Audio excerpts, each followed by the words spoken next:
What if I told you? Russia isn't defending its borders, it's trying to rewrite them. From Georgia to Japan, and Ukraine to the Arctic. This is the story of an empire collapsing under the weight of its past and dragging the world with it. This isn't just history. This is the future of global war. Russia is making moves, and they're getting dangerously close to Finland. New satellite images have revealed extensive military activity along Russia's western edge, just steps from the Finnish border. We're not talking small outposts. This is large-scale infrastructure, fortifications, and troop buildup. It's a bold signal. Moscow is preparing for a possible showdown with NATO. Finland, once neutral, is now firmly in the NATO camp as of April 2023, joining hands with its neighbor Sweden. And that shift? It's clearly rattled the Kremlin. Putin, ever the strategist, appears to be eyeing his next move. With land borders touching 14 countries and maritime frontiers with both Japan and the United States, Russia has no shortage of geopolitical friction zones. From Eastern Europe to the Pacific, tensions simmer, and in many cases, they've already boiled over. These aren't just modern grudges.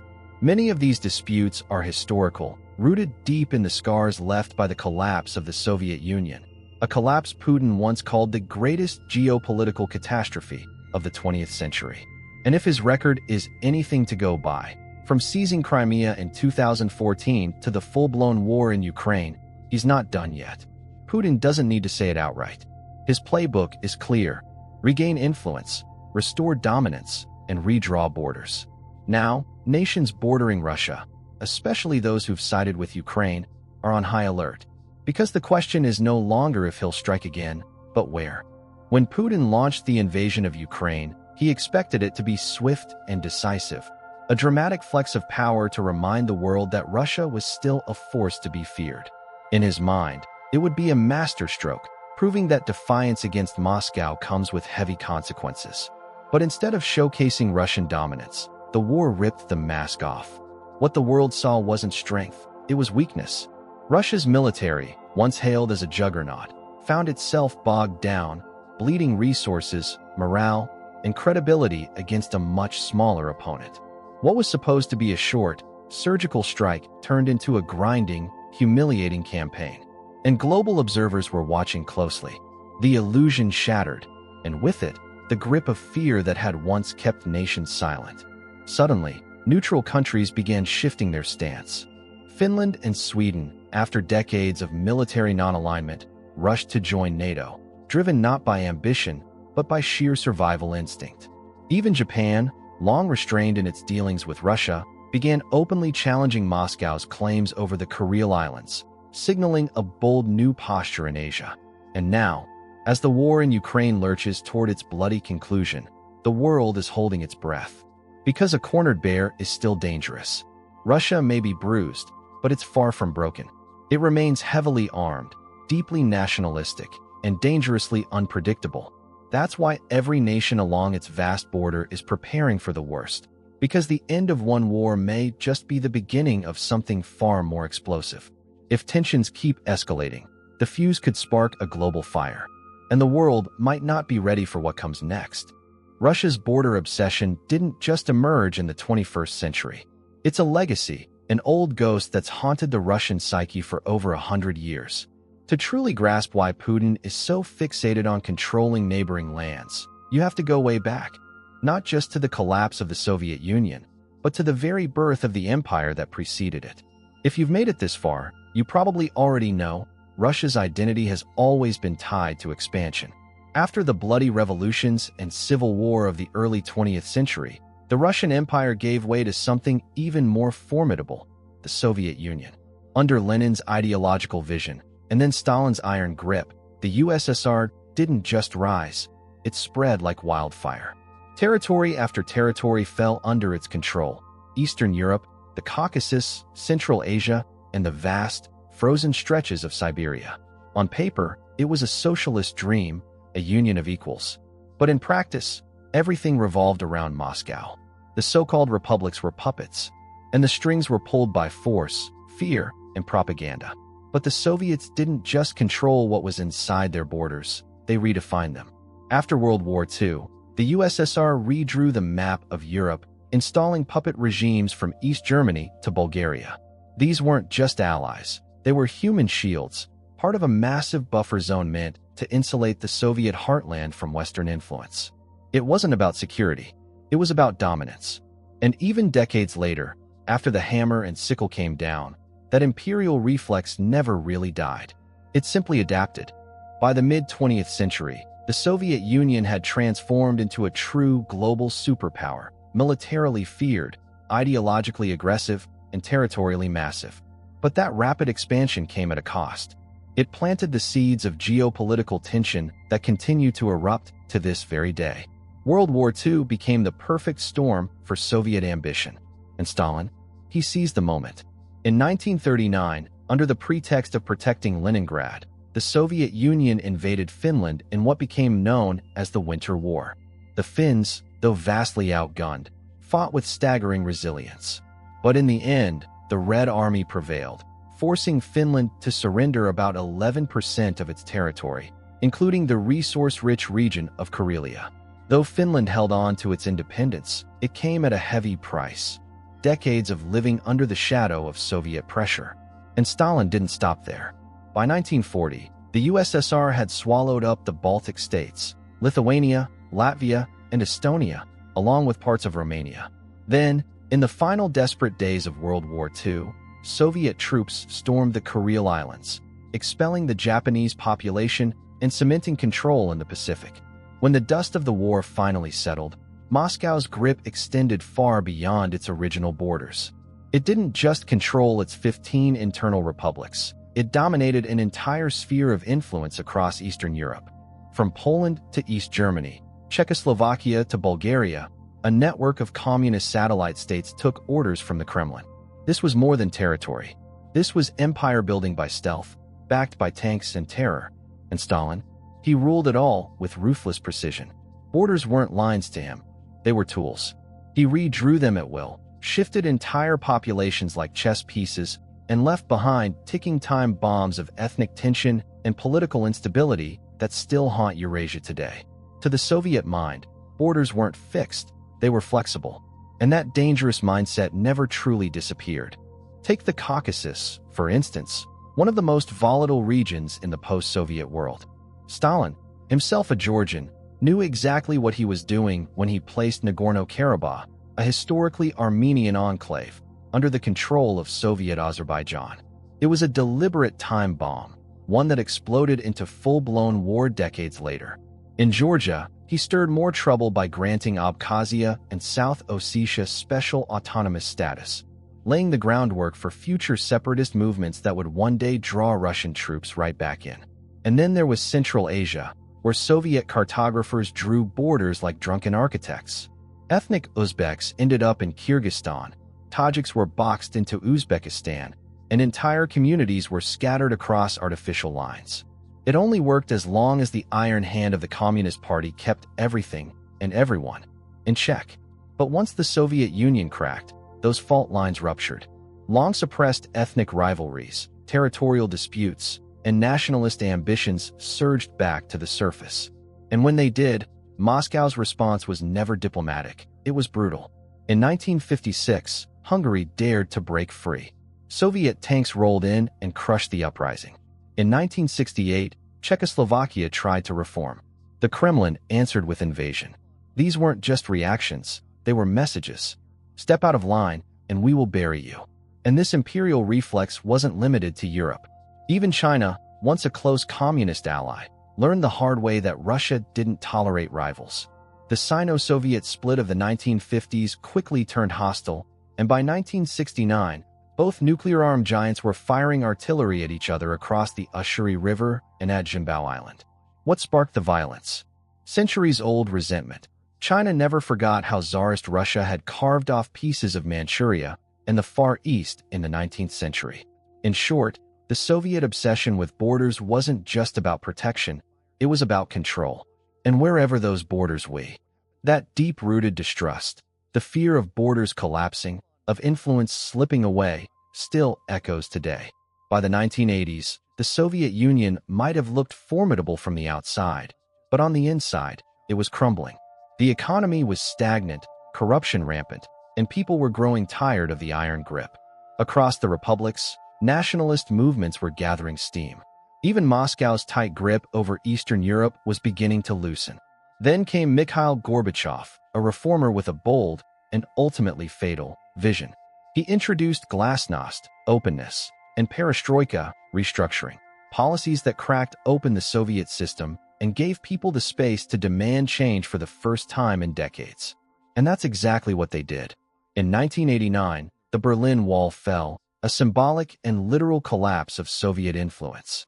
Soon after, one by one, Soviet-backed communist regimes across Eastern Europe, Poland, Hungary, East Germany, Czechoslovakia, began to fall like dominoes.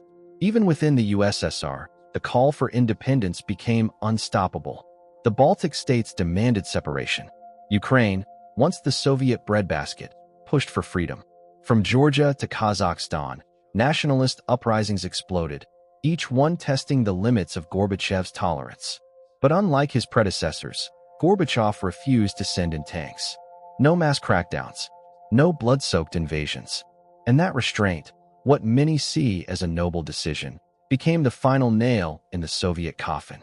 By 1991, it was over. Hardline communists attempted a last-minute coup to salvage the Union. It failed, and with it, so did their empire. By December of that year, the Soviet Union was officially dissolved, fragmenting into 15 independent nations. Moscow, once the center of a vast empire, was now just the capital of a wounded state. But here's the thing. Empires may fall, but imperial ambition? That doesn't just disappear. When the Soviet Union collapsed, its internal borders didn't just vanish. They hardened into new international boundaries. But those lines weren't as clean as they looked on a map. Suddenly, millions of ethnic Russians found themselves stranded outside of Russia, in Ukraine, Kazakhstan, the Baltic states, and beyond. And not everyone agreed where those new borders should lie. Almost immediately, old tensions turned violent. In the Caucasus, Chechnya demanded independence and descended into brutal war. In Abkhazia and South Ossetia, separatist movements tore at Georgia's unity. In Nagorno-Karabakh, conflict reignited between Armenia and Azerbaijan, fueled by decades of Soviet manipulation. And through it all, Russia refused to let go. This was the birth of modern Russia's border conflicts, rooted not in new ambitions, but in the unfinished business of a fallen empire. The Soviet collapse left a power vacuum across Eurasia, and Moscow was determined to fill it. Yes, the Red Army had withdrawn from many of its old bases, but Russia never truly saw those former republics as foreign nations. To the Kremlin, they were still part of the near abroad, a euphemism for what it considers its rightful sphere of influence. So when these countries tried to forge their own path, break ties with Moscow, or lean toward the West, Russia struck back. Sometimes it used gas and oil as weapons. Other times it funded pro-Russian politicians and media to sway public opinion. And when those tools failed, it didn't hesitate to use force. This playbook, economic pressure, political sabotage, military aggression, is the foundation of every post-Soviet border crisis we see today. From Ukraine and Georgia to Finland, Japan, and even China, each has its own story. But the root cause is the same. Moscow still believes it is entitled to these lands, or at least to control them. The Soviet Union may be history, but the imperial mindset that built it, that never went away. Ironically, while Russia clung to. But as we've seen, Moscow never truly let go. After the collapse of the USSR, the Kremlin swiftly declared Russia the successor state to the Soviet Empire. That meant it inherited the UN Security Council seat, the nuclear arsenal, and the vast military infrastructure left behind. On paper, it was a powerful promotion. But in reality, it came with a curse, the sudden loss of influence over a region it once controlled with an iron fist. Overnight, the map of Eurasia had changed. Ukraine was now an independent nation. The Baltic states were turning westward, aligning with Europe. The South Caucasus erupted into chaos as ethnic conflicts ignited. And Central Asia hovered in a delicate limbo, caught between newfound sovereignty and deep-rooted Russian dependency. To Moscow, it was humiliating. The Kremlin had gone from ruling over 15 republics to being just one state among many, and surrounded by ex-allies that no longer wanted to play by its rules. So, Russia adjusted its strategy. Officially, it recognized the independence of its neighbors. Unofficially, it worked tirelessly to maintain control. The playbook changed from direct rule to subtle dominance. Russia cast itself as the regional power broker, stepping into conflicts not as an aggressor, but as a peacekeeper. But make no mistake, those peacekeeping missions weren't neutral. They were strategic occupations designed to freeze conflicts just enough to keep Moscow in charge. That's when today's frozen conflicts began to form, politically unresolved, militarily tense, and diplomatically toxic. Take Moldova, for example. In 1992, the breakaway region of Transnistria, home to a large Russian-speaking population and remnants of the Soviet 14th Army, declared independence. A short but violent war followed. And when the dust settled, Russian troops were still there, not leaving, not resolving, just staying. It wasn't peacekeeping. It was placeholder imperialism. And this was just the beginning. Russia's so-called peacekeeping wasn't meant to stop secession. It was meant to enforce it. The result? A string of pro-Russian enclaves, embedded deep within other nations' borders, territorial pressure points Moscow could activate whenever it needed leverage. Take Transnistria, for example. This sliver of land inside Moldova remains a de facto Russian-controlled territory to this day. Russian troops are still stationed there, long after the 1992 war ended, serving not to stabilize the region, but to keep Moldova weak, divided, and dependent. A similar script played out in the Caucasus. The moment the Soviet Union dissolved, Georgia was thrown into chaos. In 1992 and 1993, separatist conflicts erupted in Abkhazia and South Ossetia. With quiet but decisive backing from Moscow, troops, arms, and intelligence, these breakaway regions repelled Georgian forces. And by the end, both territories were firmly in Russia's orbit. Today, they're still unrecognized by most of the world, but effectively under Russian control. Then came Nagorno-Karabakh, the powder keg of the South Caucasus. As the USSR disintegrated, ethnic Armenian fighters, supported by Armenia, clashed with Azerbaijan for control of the enclave. By 1994, the war had ended. But not really. Armenian forces controlled Nagorno-Karabakh and significant swaths of Azerbaijani territory. Russia stepped in to broker a ceasefire, but deliberately avoided resolving the underlying conflict. Why? Because unresolved wars make excellent tools for influence. In each of these cases, Moldova, Georgia, Azerbaijan, Russia styled itself as the neutral mediator. But behind the scenes, it was manipulating every outcome, ensuring these frozen conflicts stayed frozen, just cold enough to avoid collapse, just hot enough to keep neighboring states insecure. The strategy was chillingly clear. Back the separatists, fan the flames, then step in with peacekeeping troops who conveniently never leave. It's not about peace. It's about power. Through these frozen conflicts, Moscow ensured that its former republics would never be fully free. It wasn't just about influence. It was about locking instability into the system, tying newly independent nations back into Russia's orbit. And this wasn't some temporary post-Soviet scramble.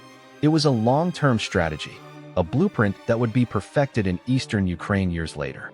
But while Russia was busy manipulating its neighbors, it faced a brutal reckoning within its own borders.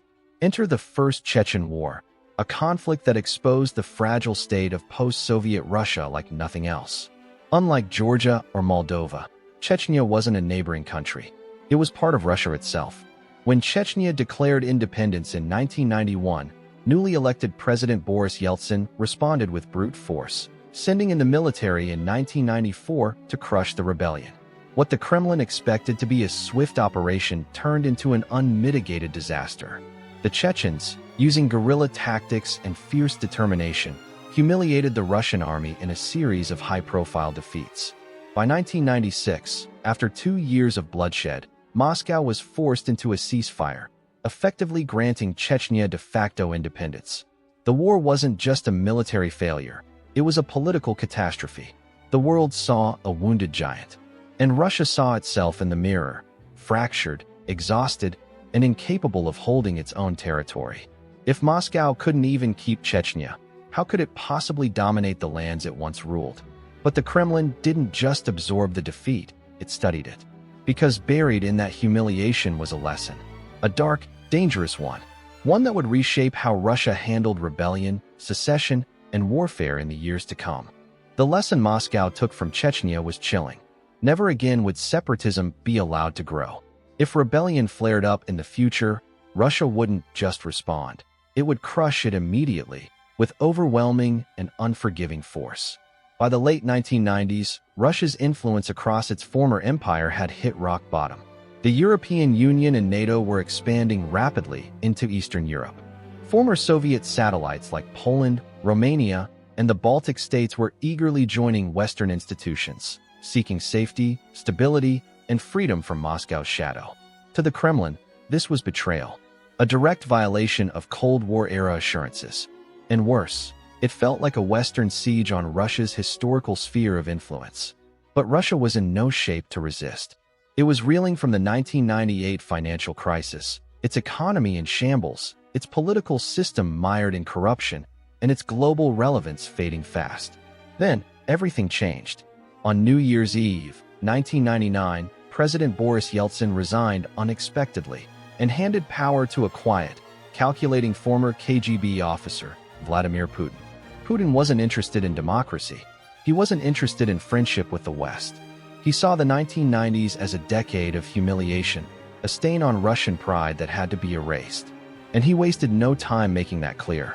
His first act as president? Crushed Chechnya, once and for all.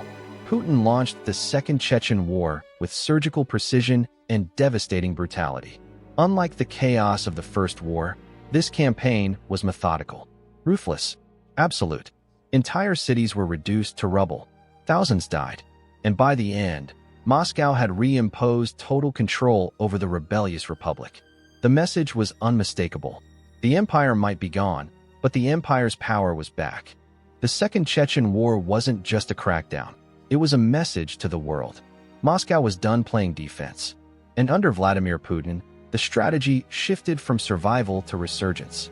With oil prices soaring in the early 2000s, Russia's economy surged. Putin seized the moment, using the revenue to rebuild the military, revive the intelligence services, and tighten state control over the economy's most strategic sectors: energy, infrastructure, and media. The message was crystal clear. Russia's era of weakness was over, and he had one overriding mission: to reassert Russian dominance over the former Soviet sphere, no matter the cost. Throughout the 2000s, Moscow methodically tightened its grip on its neighbors. Putin didn't just rely on tanks. He used trade, energy, and diplomacy as weapons. He created new regional power blocs, like the Eurasian Economic Union, EU, and the Collective Security Treaty Organization, CSTO, to reel ex-Soviet states back into Moscow's orbit under the guise of cooperation. But there was no mistaking the motive: control. Gas became Russia's favorite pressure point. Whenever Ukraine or Georgia leaned too far west, Moscow turned off the taps, plunging cities into darkness and reminding everyone where the power truly lay. And as Russia's military muscle returned, so did its appetite for confrontation. By 2008, the world would get a brutal taste of the new doctrine. That August, years of tension between Russia and Georgia erupted into open war. It was no longer just about diplomacy or influence. Now, Putin was ready to redraw borders with force. In August 2008, the fragile peace in the Caucasus shattered. The Georgian government, desperate to reclaim its breakaway region of South Ossetia, launched a military offensive against separatist forces. But Moscow was waiting.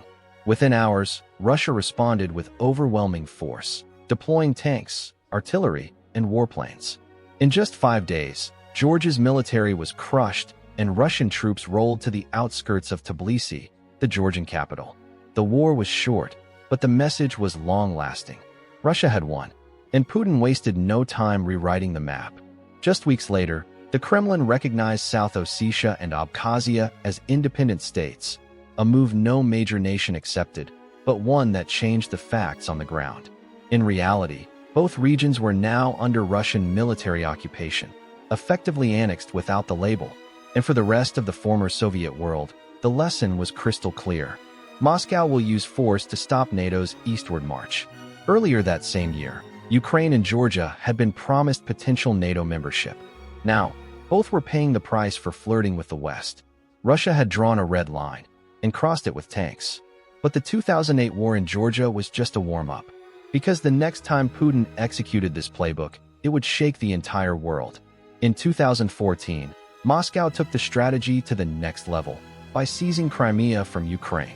In 2014, Russia did something Europe hadn't seen since World War II. It annexed another country's territory by force. This wasn't just another border dispute. It was a direct assault on the post-Cold War international order, a challenge to the rules that had defined European peace for decades. The seizure of Crimea didn't just redraw Ukraine's borders. It ignited the most dangerous conflict in Europe since the fall of the Soviet Union. And once again, Russia's weapon of choice was separatism. As the world reeled from Crimea's annexation, Moscow doubled down, arming, training, and backing separatist rebels in eastern Ukraine, plunging the Donbass into a grinding, bloody war that would drag on for years. The message from the Kremlin was now unmistakable. Use separatist conflicts to destabilize neighbors. Establish military control over breakaway regions. Wage war to challenge post-Soviet borders. And push back against NATO, not with diplomacy, but with force. By the 2020s, Putin dropped all pretenses. He demanded NATO roll back its military presence in Eastern Europe. And when those demands were rejected, he acted. In February 2022, Russia launched a full-scale invasion of Ukraine, the largest land war in Europe in generations. Once again, Putin attempted to redraw borders with tanks, seeking to bend an independent nation back into Moscow's control. But to truly understand what drives Russia's aggressive border policy, its wars, its invasions, its frozen conflicts, we need to go deeper. Because each flashpoint, each country, tells a different chapter in the same story. The empire fell, but the imperial mindset never did. When you step back and look at the full picture, a pattern becomes clear. Russia isn't just defending borders. It's chasing ghosts, haunted by its imperial past and driven by strategic paranoia in the present. Over the next few minutes, we'll break down the key flashpoints, case by case. You'll start to understand why Russia's relationships with its neighbors swing wildly between cooperation and confrontation, why some borders are still battlegrounds, not just lines on a map, and how Putin's own decisions have poured gasoline on fires that were already smoldering. And if there's one country that best captures Russia's obsession with lost power, it's Ukraine. No other neighbor carries such emotional, historical, and strategic weight in Moscow's eyes. The connection runs deep. Both nations trace their roots to Kievan Rus, a powerful medieval state centered in Kiev long before Moscow even existed. It's a shared origin story that Russia has used, repeatedly, to claim spiritual and historical ownership over Ukraine. But over time, Ukraine became a contested prize. By the late 18th century, the Russian Empire had absorbed nearly all of it. And under the Soviet Union, Ukraine wasn't just another republic. It was crucial. It was the breadbasket of the USSR, the heart of heavy industry and military manufacturing, and the home of vital military assets, especially the Black Sea Fleet based in Crimea. But then came 1991. Ukraine declared independence, peacefully. And in doing so, it delivered a death blow to the Soviet Union itself. For Moscow, this wasn't just a political defeat. It was a strategic catastrophe. Suddenly, a massive chunk of the Soviet economy, infrastructure, and military power was outside Russian control and aligned with the West. And in the minds of Kremlin hardliners, especially Vladimir Putin, that was unforgivable. Even after Ukraine declared independence in 1991, the story wasn't over. The newly drawn borders left large Russian-speaking populations inside Ukraine, especially in Crimea and eastern Ukraine. At first, Russia played nice, at least on the surface. In 1994, Moscow signed the Budapest Memorandum, pledging to respect Ukraine's sovereignty and existing borders. In return, Ukraine gave up the world's third-largest stockpile of nuclear weapons, inherited from the Soviet Union. It seemed like a moment of peace, but it was a strategic illusion. Behind closed doors, Russia never fully accepted Ukrainian independence, especially as Kiev began drifting westward. By the 2000s, that drift became more obvious and more intolerable to the Kremlin. Then came 2004, a turning point. The Orange Revolution exploded in Kyiv, a mass uprising against electoral fraud and Russian interference. Hundreds of thousands took to the streets, demanding fair elections. The result? Pro-Western reformer Viktor Yushchenko came to power, openly advocating for closer ties with NATO and the European Union. To Putin, this wasn't just politics. It was an existential threat. Even though Ukraine never formally joined NATO, the idea of Western military influence so close to Russia's borders was unacceptable. Meanwhile, in the shadows, Russia was already preparing its countermove. In Crimea and the Donbass, where pro-Russian sentiment ran deep, Moscow kept close ties to local politicians, media, and militias. The idea that Ukraine was really part of Russia wasn't just whispered, it was actively promoted. The Kremlin wasn't just watching Ukraine slip away. It was planting the seeds to pull it back, by force, if necessary. By 2013, Ukraine once again stood at a crossroads. And this time, the choice would set the entire region on fire. President Viktor Yanukovych, widely seen as a Kremlin ally, shocked the nation when he suddenly rejected a long-negotiated trade agreement with the European Union, under intense pressure from Moscow. The backlash was immediate and massive. Tens of thousands poured into the streets. The protest movement, known as Euromaidan, wasn't about NATO or military alliances. It was about Europe, democracy, and Ukraine's right to choose its future. But Putin saw something else entirely. To him, this wasn't just a protest. It was a Western-backed coup, a direct threat to Russia's grip on its most important neighbor. And he responded with ruthless precision. In February 2014, as Yanukovych fled to Russia, mysterious armed men, Russian special forces in unmarked uniforms, later dubbed Little Green Men, appeared in Crimea. Within days, they seized key government buildings and military sites. By March, after a sham referendum held under military occupation, Russia formally annexed Crimea. The world reacted with near-unanimous condemnation. But Putin didn't flinch. He claimed the move was about protecting ethnic Russians and reclaiming historical territory. But in reality, it was a geopolitical masterstroke. It secured permanent control over Sevastopol, home to Russia's Black Sea Fleet. It gave Moscow dominance over Ukraine's maritime energy reserves. And it sent a chilling message. Russia would now enforce its imperial ambitions with force. But Crimea was just the opening move. Soon after, Russia ignited an armed rebellion in the Donbass, backing separatist fighters in Donetsk and Luhansk with weapons, intelligence, and covert troops. Ukraine had entered a new phase. A war not just for land, but for sovereignty itself. By April 2014, the slow-burning crisis in eastern Ukraine ignited into a full-blown war. Armed and trained by Russia, pro-Moscow militias in Donetsk and Luhansk declared the creation of breakaway republics. Ukraine's military launched a campaign to put down the rebellion, but it was already too late. Behind the scenes, regular Russian troops had entered the fight, blending in with separatist forces and turning what looked like a local uprising into a covert invasion. The result? A stalemate soaked in blood. The war in the Donbass became the deadliest conflict in Europe since the Balkan Wars, claiming more than 14,000 lives by the end of 2021. Two ceasefires, Minsk I and Minsk II, brokered in 2014 and 2015, failed to resolve the crisis. They merely froze the battlefield, leaving Russia-backed separatists in control of large swaths of eastern Ukraine. For Moscow, that was mission accomplished. Ukraine was destabilized. NATO membership was off the table. And Russia still held leverage over Kyiv through controlled chaos in the Donbass. But by 2021, Putin was done playing the long game. He didn't want influence anymore. He wanted control. Russia began massing over 100,000 troops along Ukraine's borders, claiming it was a response to NATO's supposed creeping expansion. Behind the diplomatic smokescreen, however, the plan was already in motion. And on February 24, 2022, it began. Russia launched a full-scale invasion of Ukraine, striking from the north through Belarus, the east through the Donbass, and the south from occupied Crimea. This wasn't a border skirmish. It was a blitzkrieg, aimed at the heart of Ukraine's sovereignty. Putin's goal was clear: overthrow the government in Kyiv and install a puppet regime loyal to Moscow. He expected a quick collapse. He expected President Volodymyr Zelensky to flee. He expected the world to stand by. But what he got instead was resistance. Kiev didn't fall. Zelensky stayed. And the West responded with crippling sanctions, weapons ship. In the south, Russia intensified its campaign with a devastating siege of Mariupol, leveling much of the city to seize control.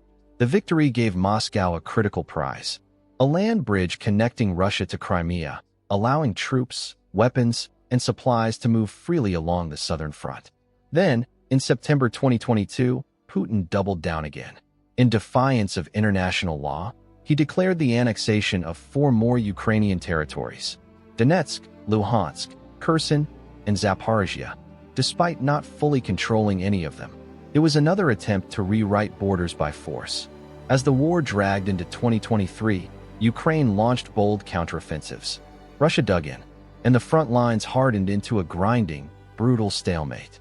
But by now, it was no longer just a war over Ukraine. It had become a war over the future of Europe's borders. Russia's invasion exposed the deeper truth. This wasn't simply about territory. It was about power, influence, and Moscow's refusal to accept the post-Soviet reality. And whatever the outcome, one thing was certain: the world had already been transformed. NATO expanded, with Finland and Sweden joining the alliance. Russia became more isolated, politically and economically. And Ukraine, despite the devastation, moved closer than ever to the West. But there's still one looming question. What happens if Putin succeeds, even partially? It could embolden the Kremlin, prove that force works, and open the door to future aggression.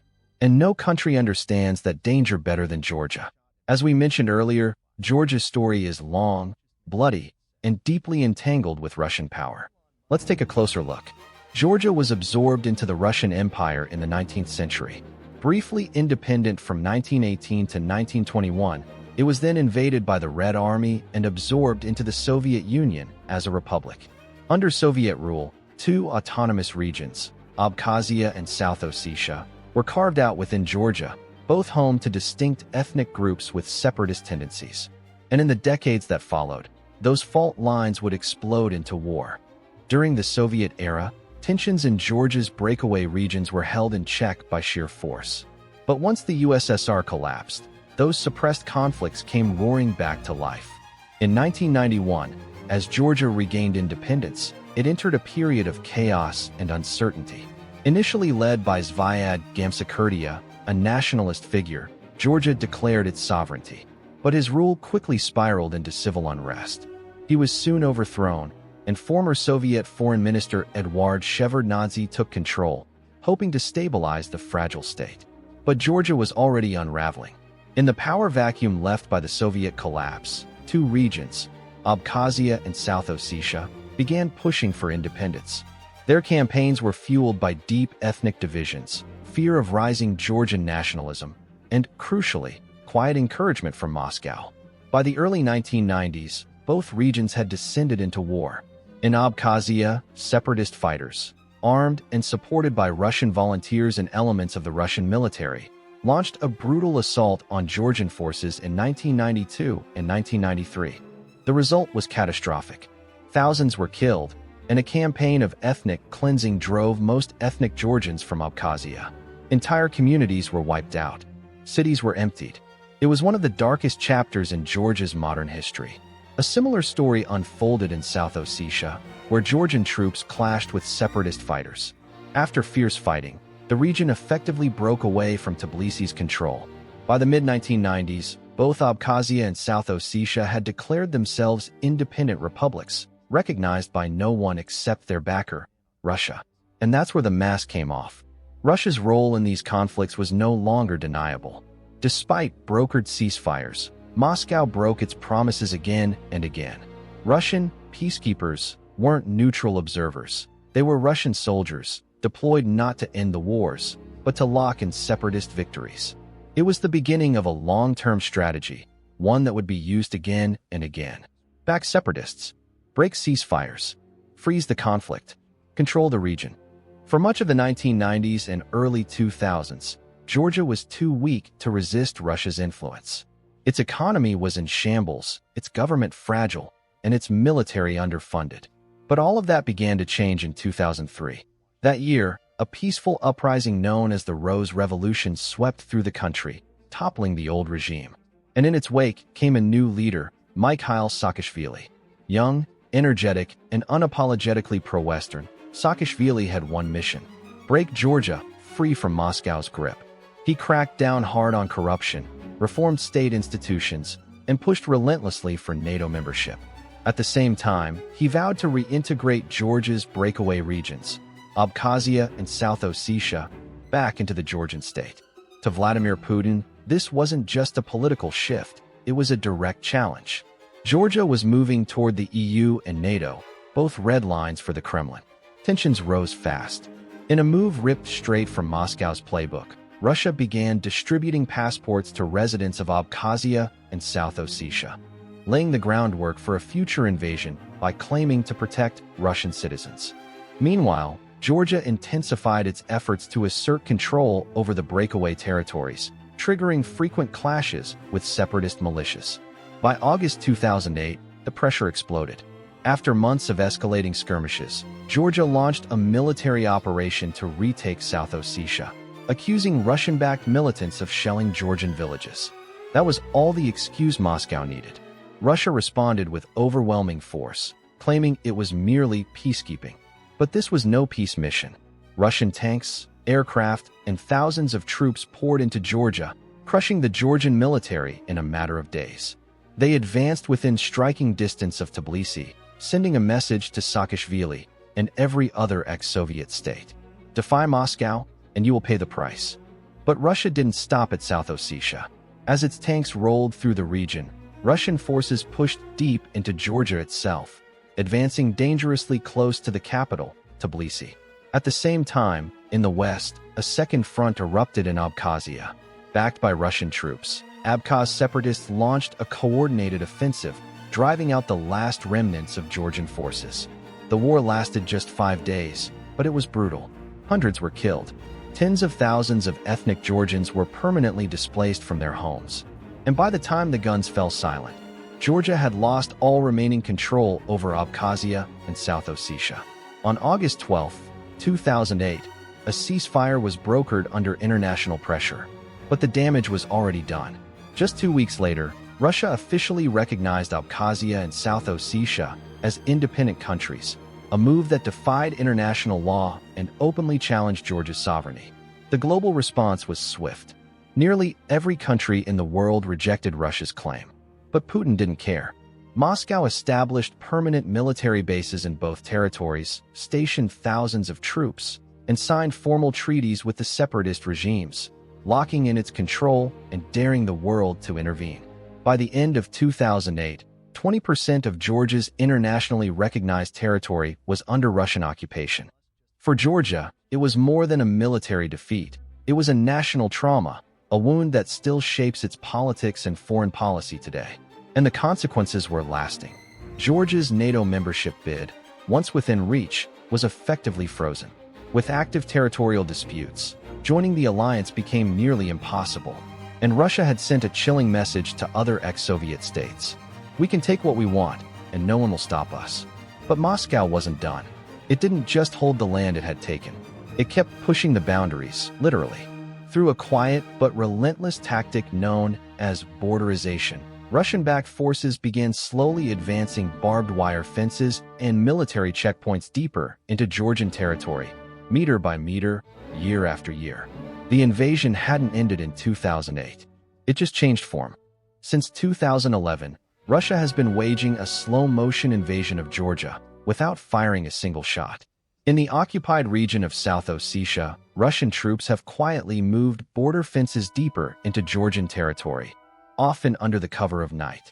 Farms, homes, and entire villages have been swallowed piece by piece. The tactic is known as borderization.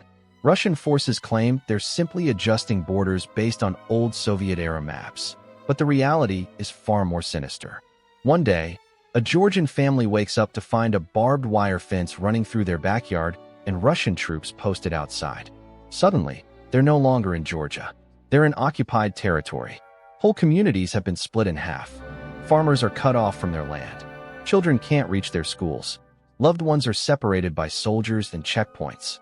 And those who resist, or even step too close to the new border, they risk being abducted by Russian border guards, detained, interrogated, and sometimes disappeared.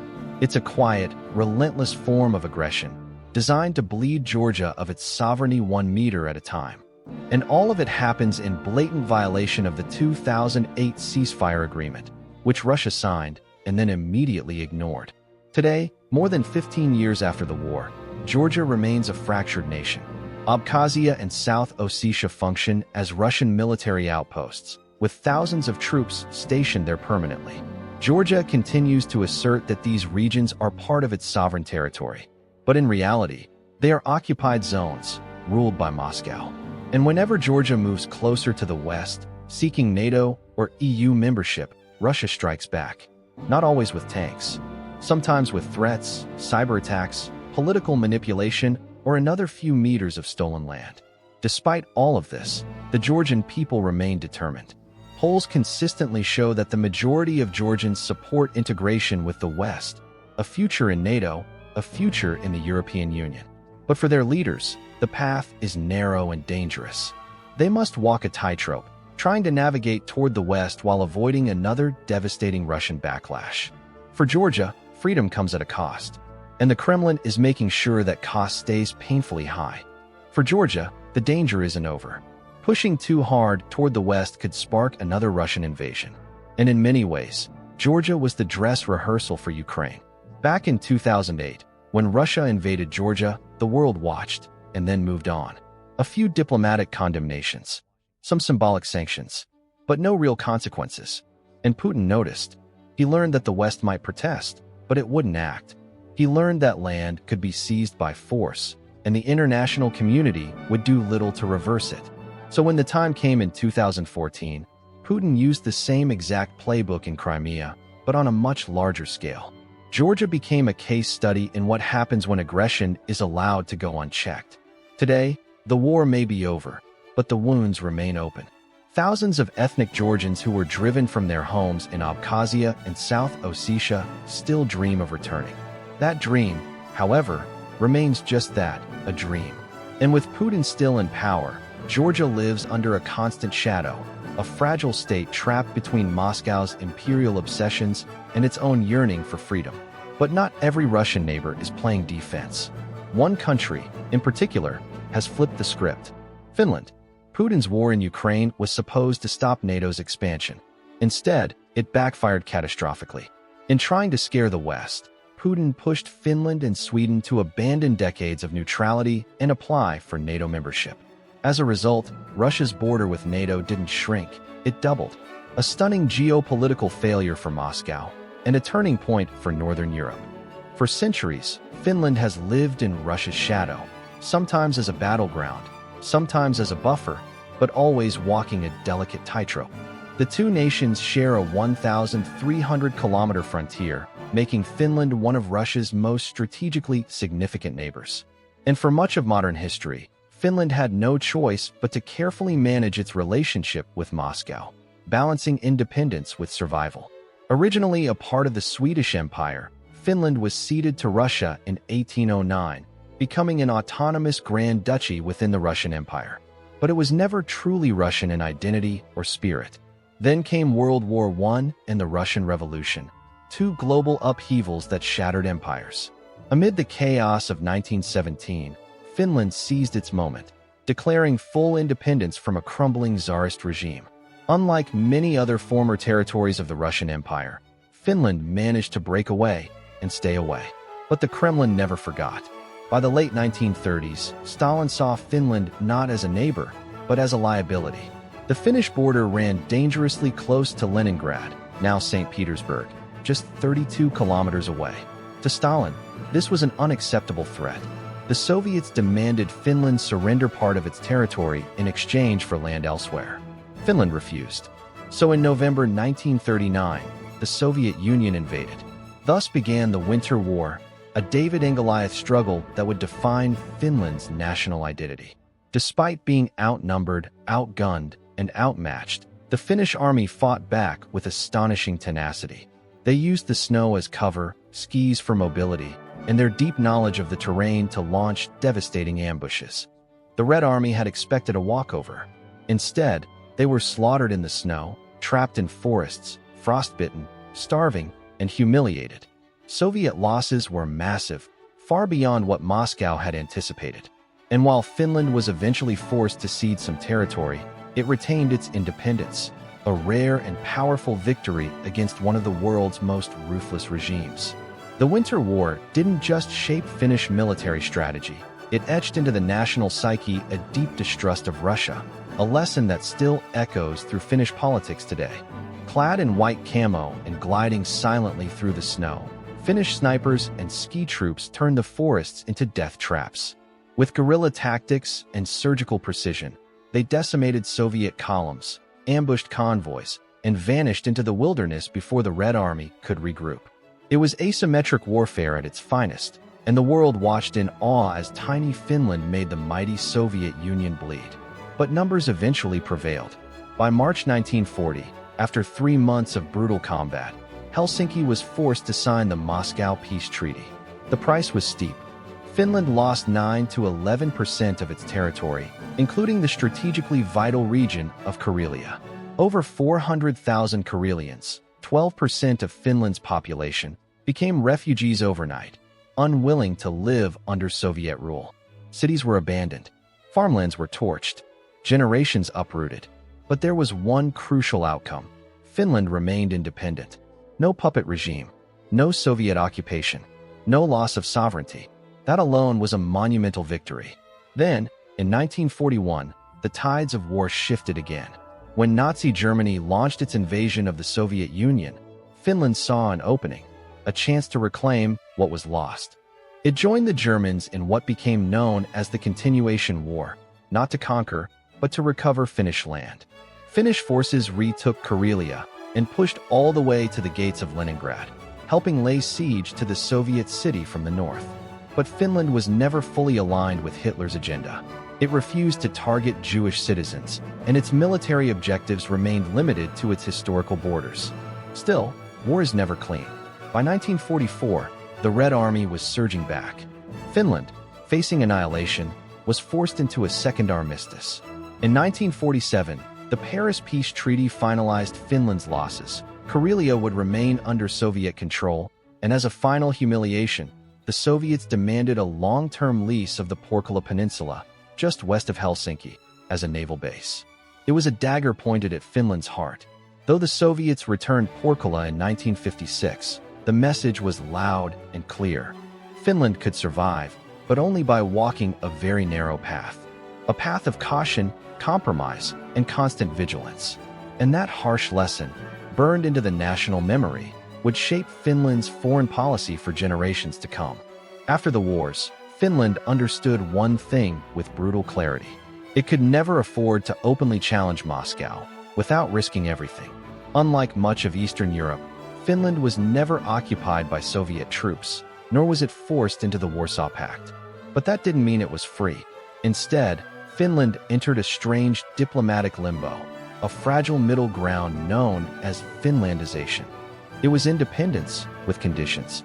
Under the 1948 Treaty of Friendship with the Soviet Union, Finland pledged to never join any alliance hostile to the USSR, consult Moscow on matters of national security, avoid any moves that could be seen as provocative. Officially, Finland was neutral. Unofficially, it was walking on eggshells, self-censoring its foreign policy, keeping its military small, and tiptoeing around Soviet interests. Yet, what makes Finland unique is that it never became a puppet state. Despite Soviet pressure, Finland preserved its democracy, maintained a free press, and operated a market economy. It became a rare hybrid, a Western-style nation locked in an uneasy embrace with the East. Leaders like President Urho Kekkonen mastered this high-wire act. Through skillful diplomacy and personal ties with the Kremlin, they kept Finland sovereign while avoiding Soviet wrath. It was a political performance of the highest stakes, where the cost of failure could be occupation. But behind the pragmatic smiles and carefully worded policies, the Finnish people never forgot what had been taken from them. The lost territories, the burned villages, the 400,000 refugees, the chilling memory of a neighbor that would crush them. if given a reason. Finland learned to survive, but it never stopped watching the eastern horizon. The Karelian question, whether Finland could ever reclaim the territory it lost to the Soviet Union, remained a quiet ache in the national psyche. A wound too dangerous to touch. So Finland made a trade. Peace in exchange for silence. By not challenging the post-World War II borders, Finland ensured that the Soviet Union left it alone, sovereign, but scarred. And for decades, that uneasy arrangement held. But then, in 1991, the Soviet Union collapsed. The empire that had haunted Finland for generations crumbled overnight. And with the Iron Curtain gone, Finland didn't hesitate. It turned west. In 1995, Finland joined the European Union, securing a place in the democratic and economic heart of Europe. But when it came to NATO, Finland paused.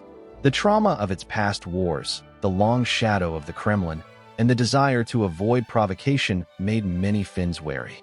Instead, Finland chose military non-alignment, officially neutral, but not naive. Behind the scenes, Finland quietly deepened ties with NATO, participating in joint military exercises, upgrading its armed forces, designing a defense policy that could plug into NATO structures at a moment's notice. For years, Finland walked that tightrope, deterring Russia without provoking it. Even in the 2010s, as Moscow's behavior grew more aggressive, from Georgia to Crimea, Finland kept diplomatic channels open. But everything changed in 2022.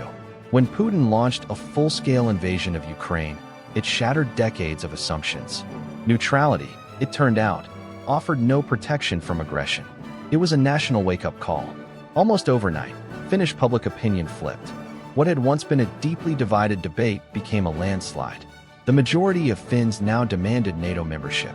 A historic shift, fueled not by ideology, but by cold, existential clarity. Finland would never be caught unprepared again. Finland didn't flinch. With war raging just beyond its borders, its leaders moved with historic speed. In May 2022, both Finland and Sweden submitted formal NATO applications, shattering decades of military non-alignment in a single stroke. It was a stunning reversal of long-held policy, not driven by ideology, but survival. As expected, Moscow lashed out with threats, warning of consequences. But the Russian military was too tied down in Ukraine, bleeding men and resources, to do more than rattle sabers. By April 2023, it was official. Finland became a full-fledged NATO member. Overnight, NATO's border with Russia more than doubled, adding a 1,300 kilometers front line, exactly the scenario Putin had gone to war to prevent. For Russia, this wasn't just a diplomatic failure. It was a strategic catastrophe.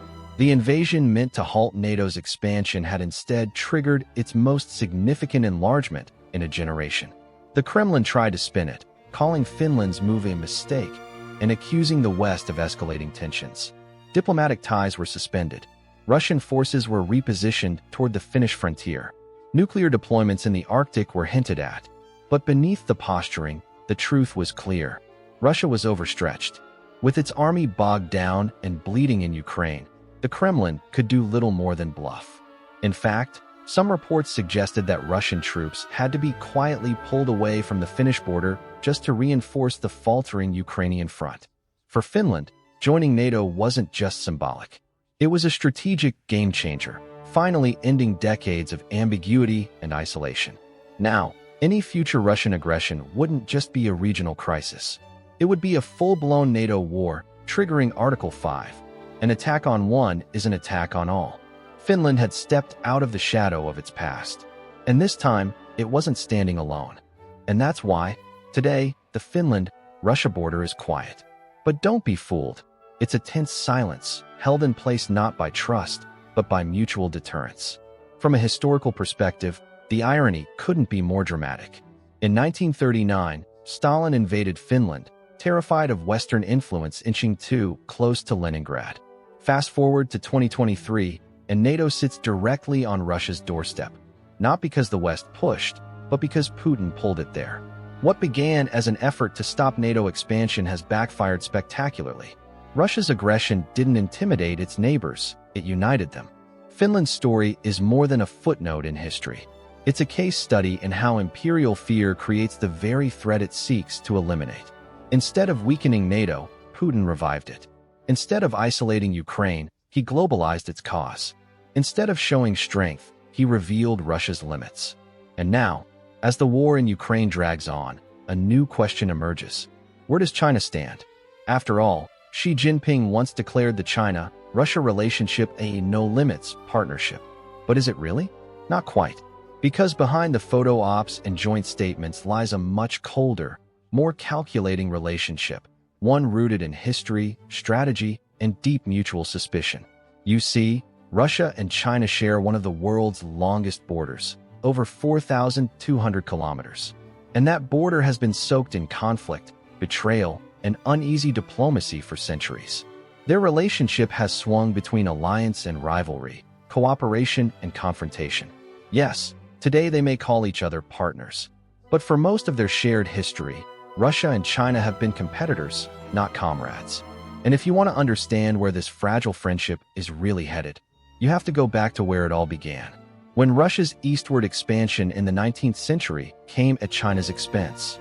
To truly understand the fragile reality behind the so-called no-limits partnership between Russia and China, you have to rewind back to a time when the power dynamic was completely one-sided.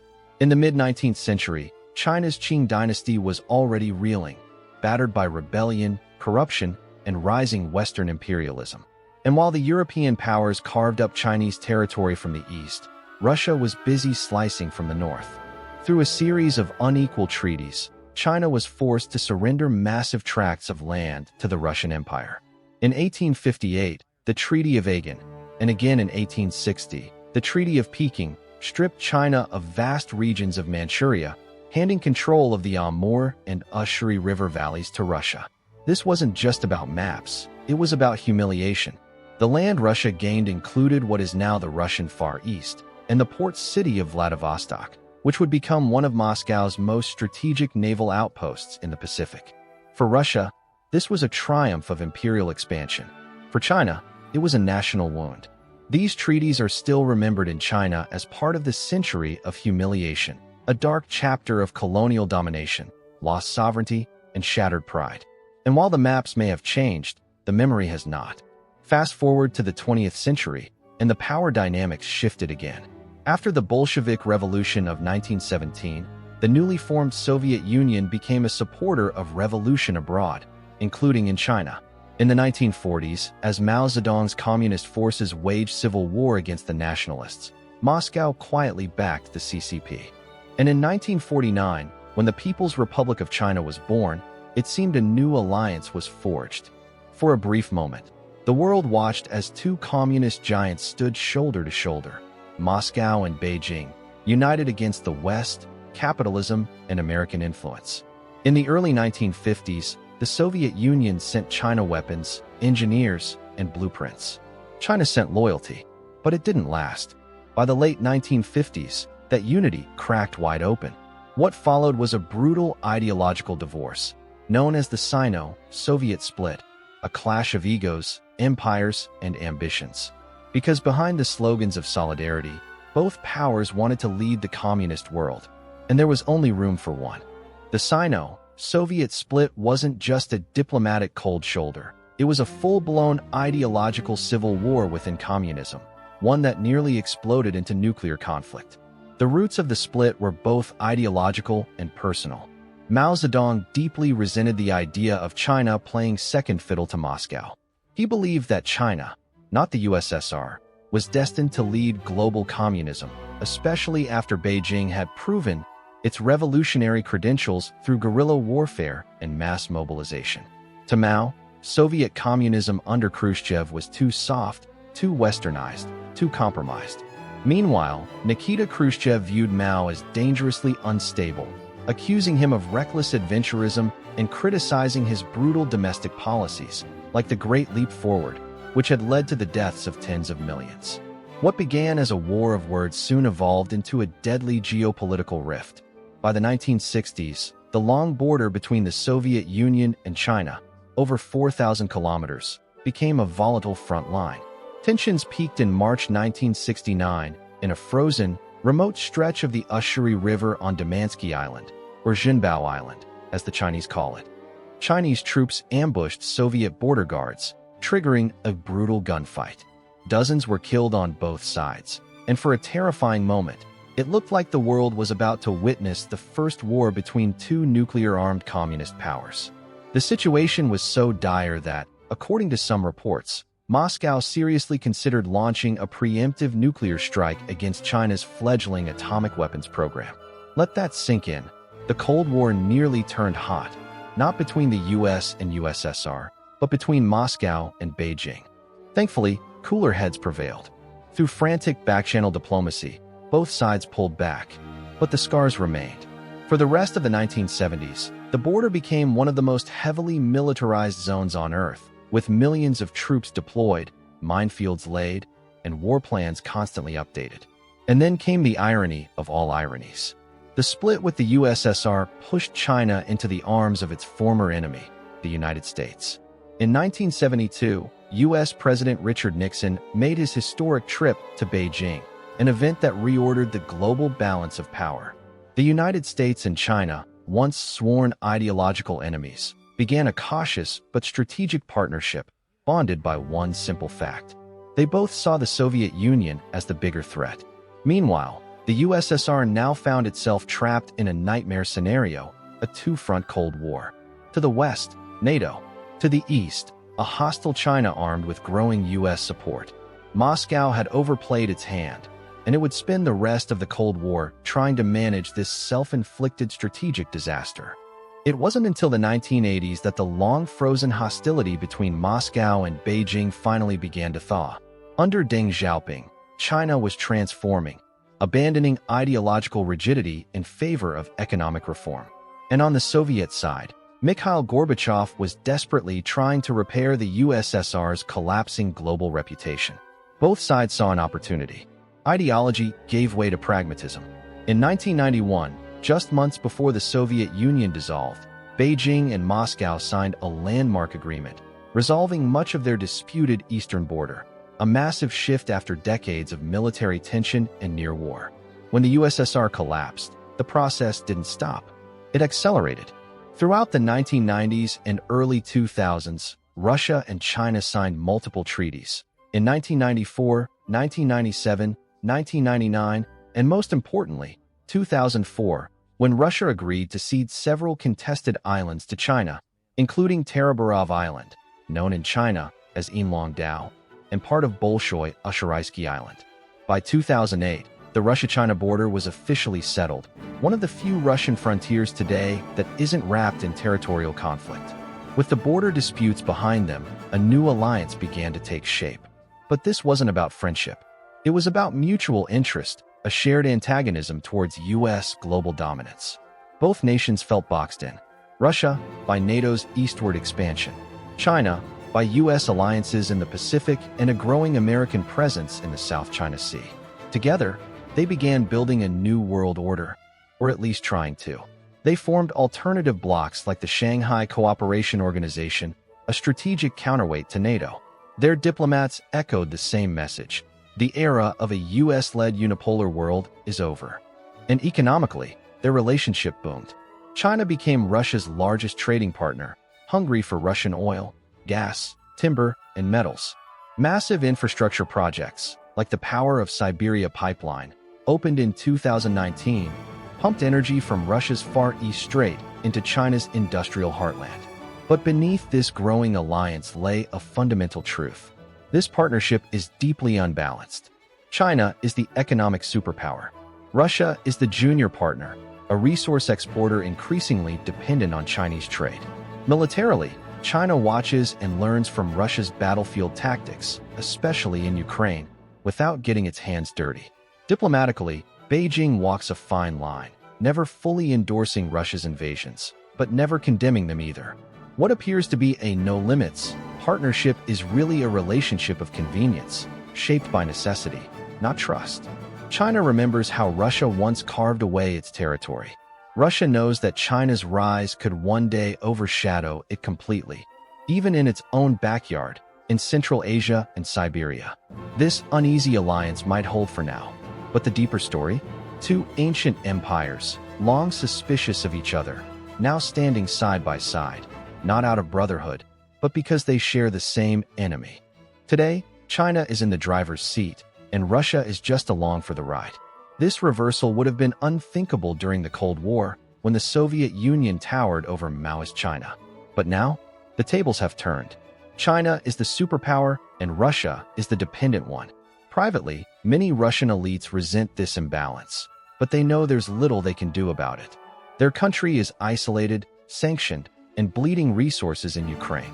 China, meanwhile, is the world's second-largest economy, commanding vast global influence and quietly shaping the post-American world order.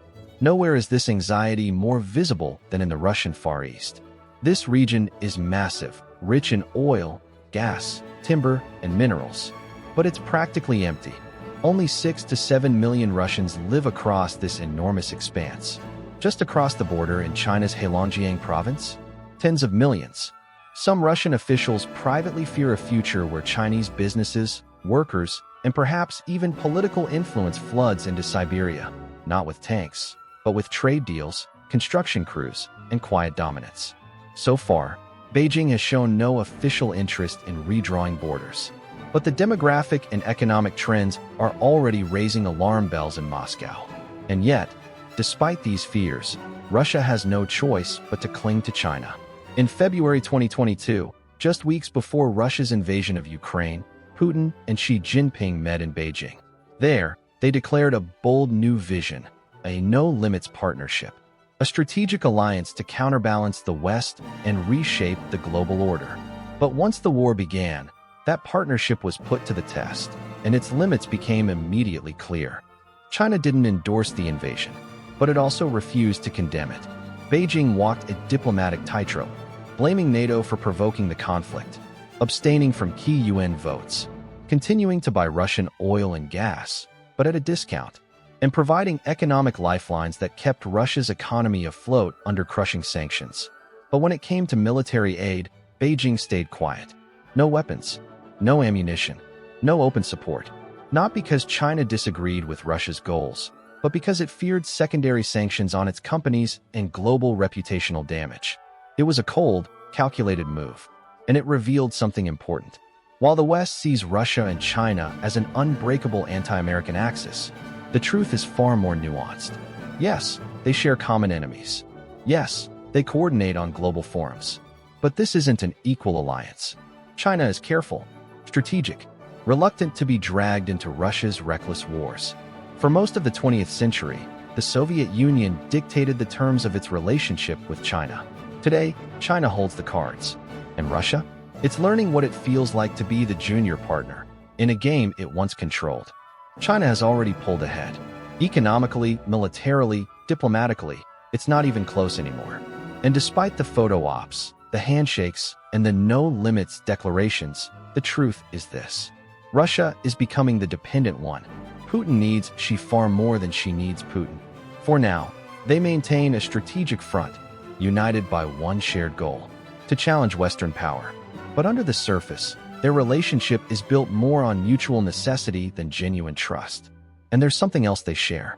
A common rival to the east, Japan. For China, Japan is a historical wound.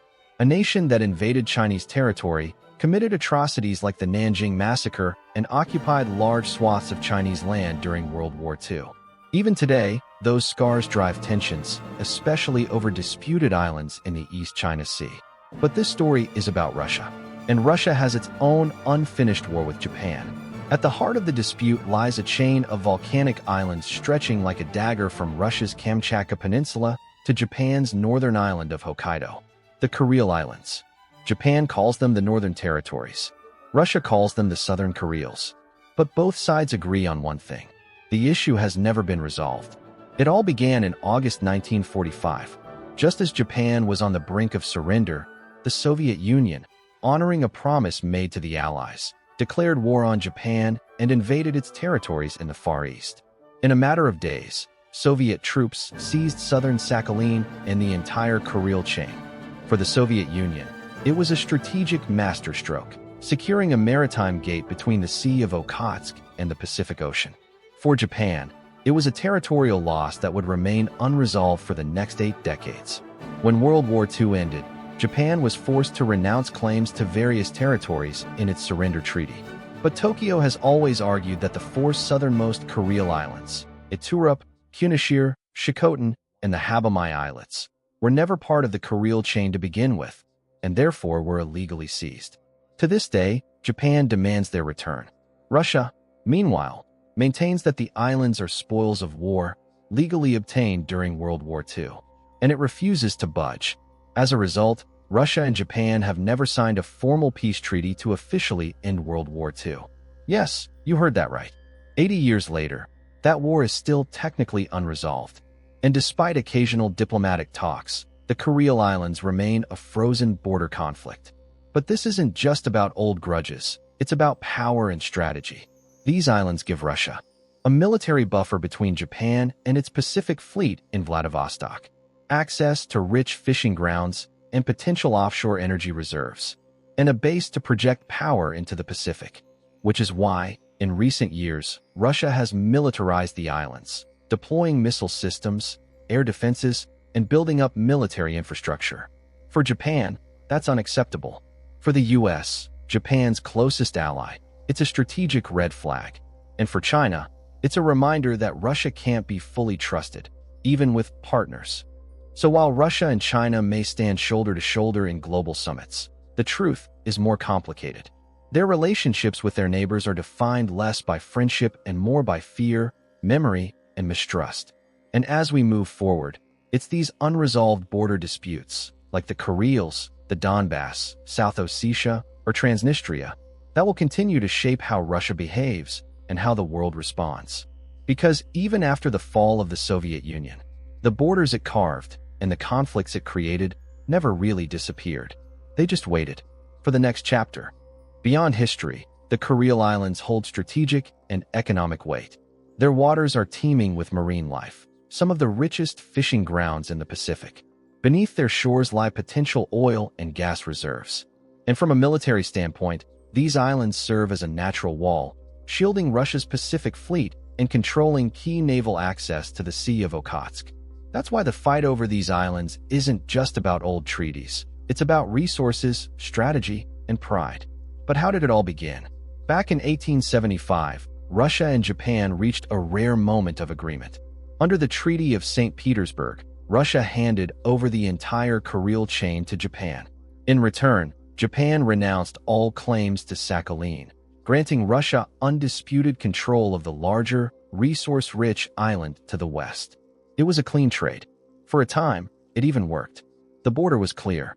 The peace held, until World War II blew it all apart. In August 1945, just days before Japan's surrender, the Soviet Union entered the war against Japan, honoring promises made to the US and UK at the Yalta Conference. Soviet forces swept through southern Sakhalin and the Kuril Islands, launching a massive surprise offensive in the war's final days. By September, the entire Kuril chain was under Soviet control, and the Japanese civilian population was expelled, forced to flee to the Japanese mainland. It wasn't just military conquest, it was a complete erasure of Japan's presence. But here's where the real dispute begins. Japan argues that four southernmost islands, Iturup, Kunashir, Shikotan, and the Habamai Islets, were never part of the Kuril chain and therefore never meant to be included in post-war Soviet territorial gains. From Tokyo's perspective, these islands are not war spoils, but illegally occupied Japanese land. Moscow sees it very differently.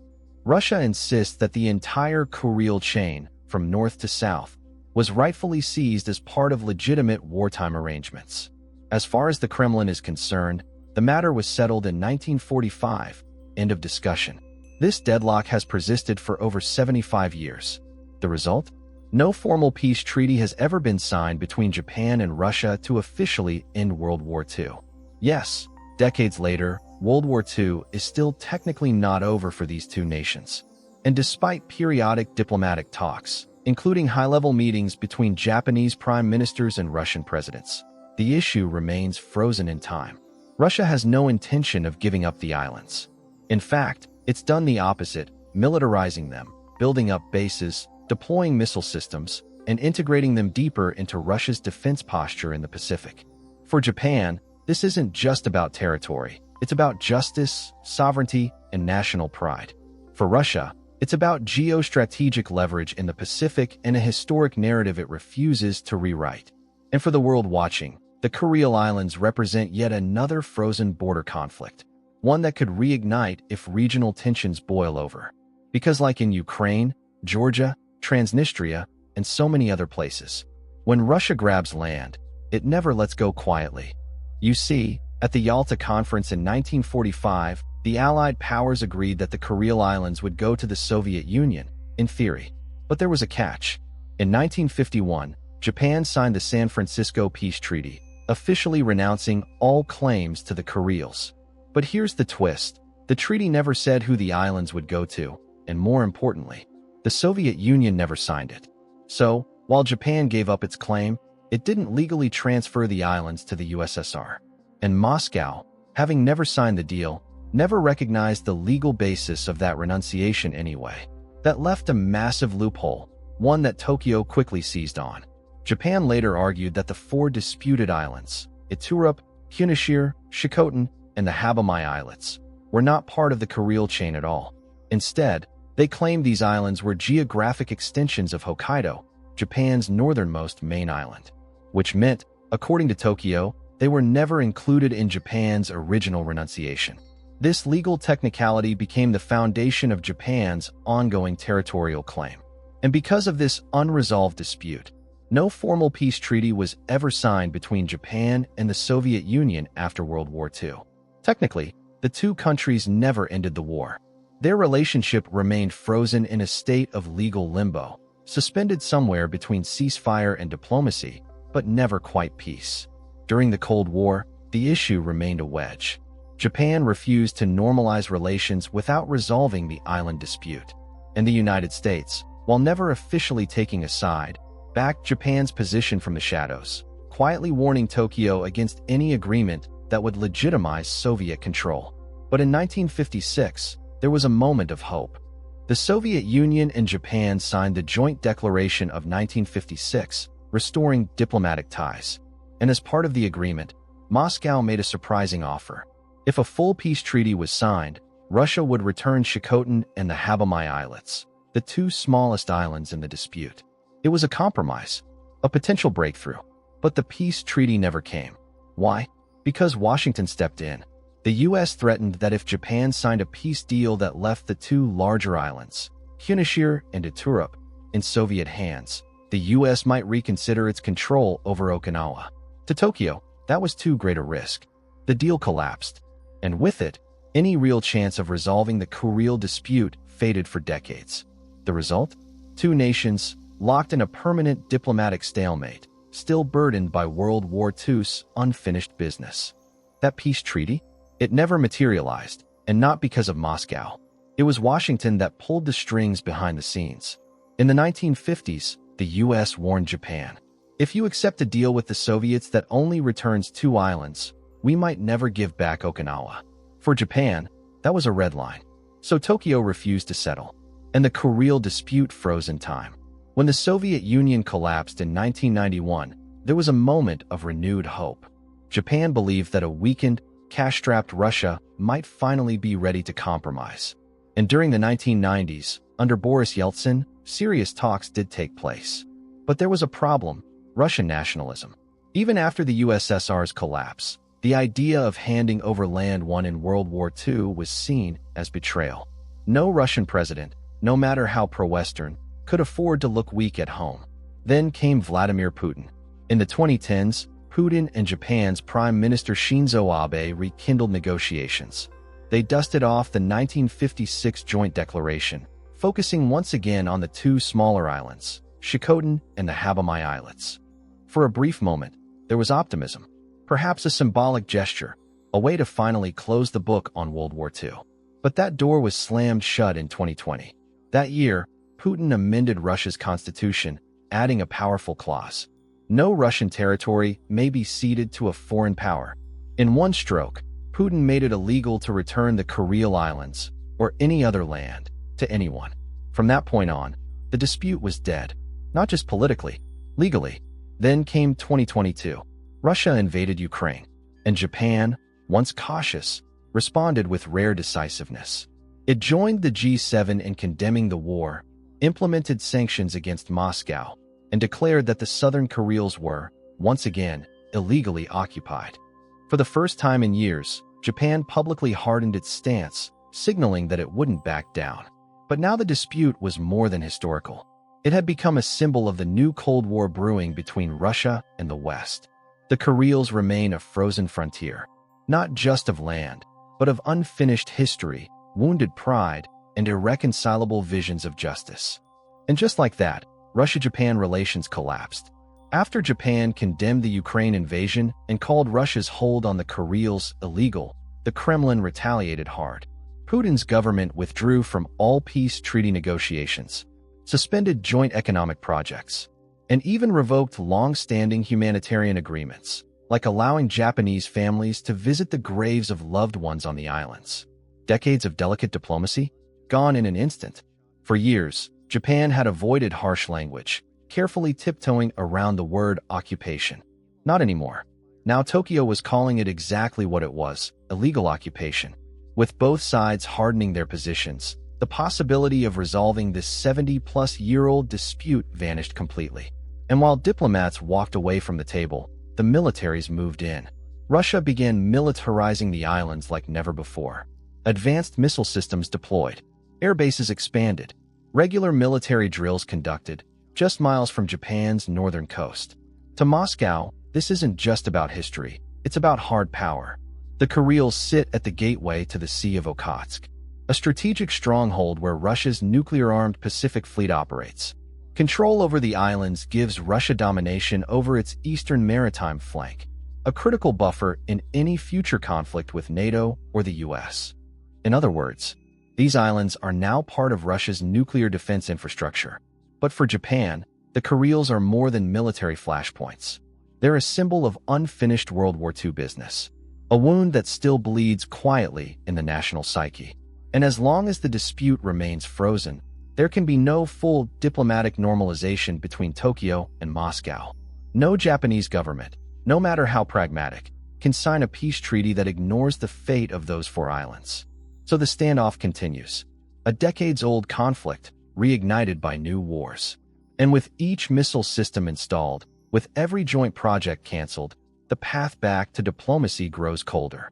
The Kuril Islands remain locked in the past, a frozen conflict between two modern powers, where no side is willing to blink.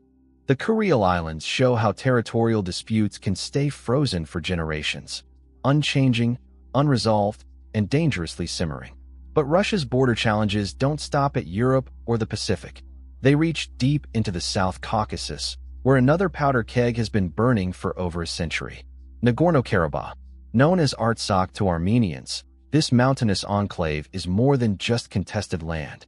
It's the epicenter of one of Eurasia's longest-running ethnic and territorial conflicts. For decades, Armenia and Azerbaijan have been locked in a brutal struggle over this tiny region. Why? Because while Nagorno-Karabakh is historically populated by ethnic Armenians, Stalin, in a classic Soviet strategy of divide and control, placed it under Azerbaijani control in the 1920s. On paper, it was an autonomous region within Azerbaijan, but in practice, it was a ticking time bomb. To understand why, we need to rewind even further. For centuries, the South Caucasus was caught between Persian, Ottoman, and Russian empires. Christian Armenians and Turkic Azeris lived side by side, but always under competing powers, always under pressure. Then came the Russian Empire, absorbing both Armenia and Azerbaijan by the 19th century. When it collapsed after World War I, all bets were off. Both new nations claimed Karabakh, leading to violent clashes, massacres, and displacement. When the Soviets took over in the 1920s, they didn't solve the conflict. They froze it, locking Armenians into an Azerbaijani state with simmering resentment beneath the surface. This was no accident. Stalin's nationalities policy was designed to create permanent instability, ensuring that loyalty to Moscow was the only way to keep peace. But the peace didn't last. As the USSR weakened in the 1980s, the Karabakh conflict exploded again. What began as protests for unification with Armenia turned into full-scale war. By 1994, After years of bloodshed and ethnic cleansing on both sides, Armenia had gained de facto control of Nagorno-Karabakh and 7 surrounding Azerbaijani districts. Over 1 million people were displaced, but the world never recognized Armenian control. Nagorno-Karabakh remained officially part of Azerbaijan, a frozen conflict, until it thawed again. In 2020, Azerbaijan, backed by Turkey and Israeli-made drones, launched a stunning offensive. Within weeks, it retook large portions of its lost territory, forcing Armenia into a humiliating ceasefire brokered by, you guessed it, Russia. Russian troops deployed as peacekeepers. But in reality, they were there to cement Moscow's role as the ultimate power broker in the South Caucasus. But even that didn't last. In 2023, amid Russia's distraction in Ukraine, Azerbaijan struck again, this time reclaiming all of Nagorno-Karabakh. The centuries-old Armenian presence in the region was wiped out in a matter of days. Tens of thousands of ethnic Armenians fled their ancestral homeland, ending over 2 millennia of continuous Armenian life in Karabakh. For Moscow, this was more than a diplomatic embarrassment. It was a sign that its grip on the Caucasus was slipping, another casualty of the Ukraine war, and another reminder that Russia's borders, once seen as firm, are now fracturing under pressure. A territory with a powerful ethnic identity, trapped inside artificial borders, governed by a state it didn't choose and never wanted to be part of. For decades, Nagorno-Karabakh's silence was enforced at gunpoint, a quiet resentment buried deep beneath Soviet control. Under Stalin, dissent was unthinkable. No protests, no demands, just borders drawn by Moscow and lived with in silence. But by the late 1980s, everything changed. Mikhail Gorbachev's glasnost and perestroika cracked open the Soviet shell. And for the ethnic Armenians of Nagorno-Karabakh, it was a long-awaited chance to reclaim their identity and their future. In 1988, the region's local legislature passed a resolution. They demanded to be transferred from Soviet Azerbaijan to Soviet Armenia. It was a bold move. Moscow rejected it outright, but the fuse had already been lit. What followed was a spiral of violence that neither Gorbachev nor anyone else could stop. Across Azerbaijani cities, pogroms erupted. Ethnic Armenians were attacked and massacred. In return, Azeris were expelled from Armenia. What began as a political demand became a blood feud. And then, in 1991, the Soviet Union collapsed. Suddenly, there was no higher authority to mediate, no empire to keep the lid on. The Armenians of Karabakh declared independence. But to Azerbaijan, this was treason and armed secession. And so began the First Nagorno-Karabakh War. It was brutal, bloody, a war defined by ethnic cleansing, siege warfare, and horrific atrocities on both sides. Backed by Armenia, Karabakh Armenian forces gained the upper hand. Not only did they secure Nagorno-Karabakh itself, they occupied 7 surrounding Azerbaijani districts, creating a land corridor to Armenia and pushing over 600,000 Azeris from their homes. By the time a ceasefire was signed in 1994, the war had claimed tens of thousands of lives. But it had resolved nothing. Nagorno-Karabakh was now a self-declared republic, unrecognized by any country, including Armenia, a ghost state caught in diplomatic limbo, backed by Yerevan and protected by a fragile military advantage. Azerbaijan vowed revenge. Armenia dug in, and the international community looked the other way. By the time the Russian-brokered ceasefire was signed in 1994, Azerbaijan had suffered a devastating defeat. Over 600,000 Azerbaijanis, men, women, entire families, were forcibly expelled from Nagorno-Karabakh and the 7 surrounding regions. Homes were burned, villages abandoned, generations displaced. But what emerged in the ashes was not peace. It was a frozen conflict, a ticking bomb. Inside Azerbaijan's internationally recognized borders, a self-proclaimed state now existed, the Republic of Artsakh, Armenian-controlled, militarized, and defiant. And Moscow? It sat comfortably in the middle. Russia had brokered the ceasefire, but played both sides all along, selling weapons to Armenia and to Azerbaijan, a classic divide-and-rule strategy. Keep both dependent, both vulnerable, and ensure no side ever won enough to walk away from Moscow's grip. For the next 26 years, the war never truly ended. It just simmered, with border clashes, sniper fire, artillery strikes, and constant fear. Meanwhile, Azerbaijan was transforming. Flushed with oil and gas wealth, it rebuilt. And this time, it didn't rely on Moscow. It turned to Turkey, its ethnic cousin and closest ally, to Israel for cutting-edge drones and surveillance.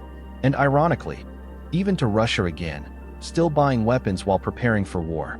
By the late 2010s, Baku was ready for revenge, ready to reverse a national humiliation, ready to reclaim what it saw as stolen land. And in September 2020, Azerbaijan launched a lightning-fast offensive. This war didn't last years.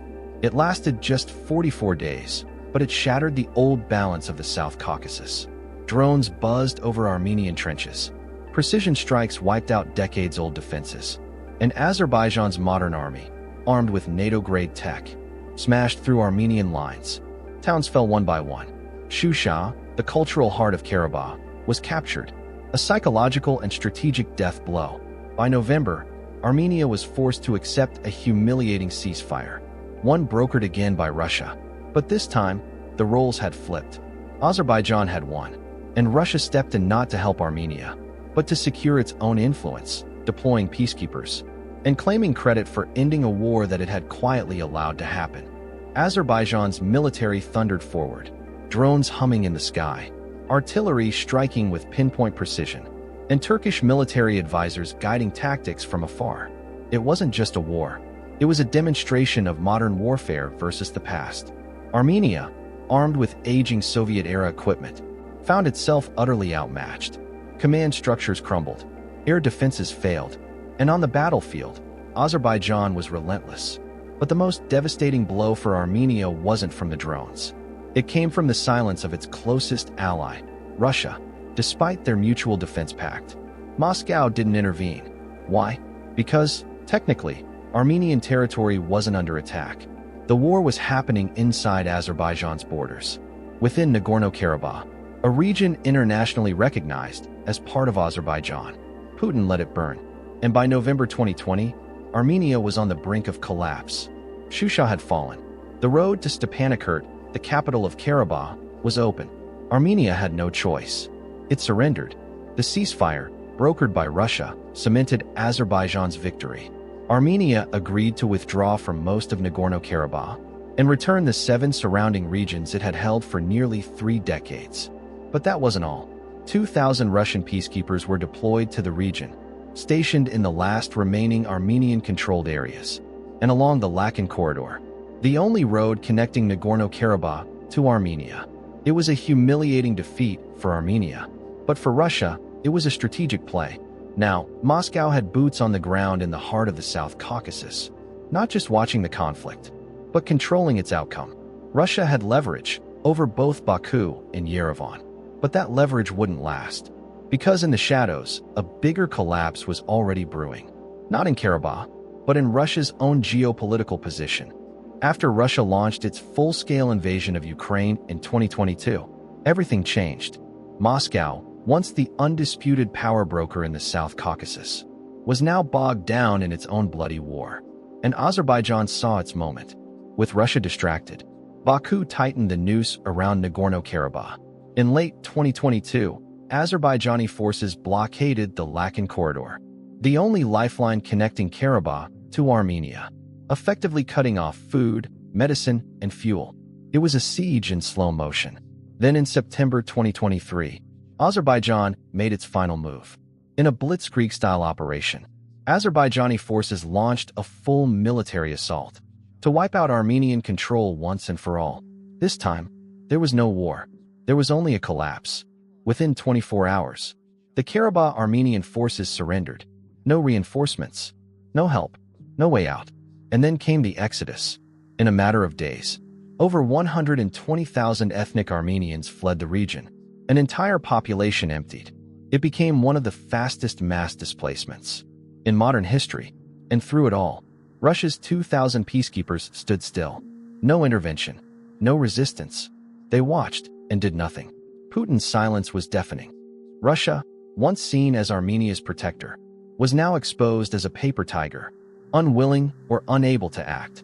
For Armenia, it was more than a defeat. It was a national catastrophe. Centuries of Armenian presence in Karabakh gone overnight. For Azerbaijan, it was an historic triumph. President Ilham Aliyev declared the conflict over. Karabakh was now fully under Azerbaijani control. But the implications were far bigger. For decades, Russia had maintained control over the Caucasus. By keeping conflicts like Karabakh frozen, it manipulated tensions, offering security to all, but loyalty to none. That strategy just collapsed.